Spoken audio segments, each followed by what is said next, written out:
Would you like to understand our German videos in your own language?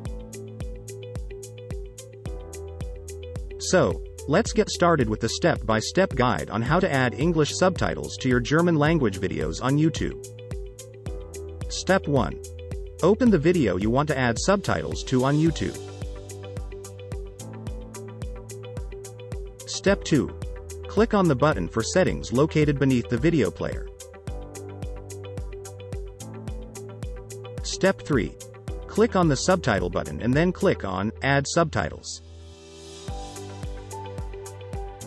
Step 4. Select your video's language, which in this case is German. Step 5. Next, you need to create the subtitles for your video in German. Therefore, click again on Subtitle. Step 6. Once your German subtitles are created, click on Auto Translate, and select English as the language you want to translate to. Step 7. YouTube will automatically generate English subtitles for you. That's it. You've successfully added English subtitles to your German language video. If you found this tutorial helpful, please give it a thumbs up and subscribe to our channel for more finance and investment tips. Visit MoneyFoxx at vip.moneyfoxx.com. You can expect insider information, knowledge, trading, airdrops, NFTs, and much more.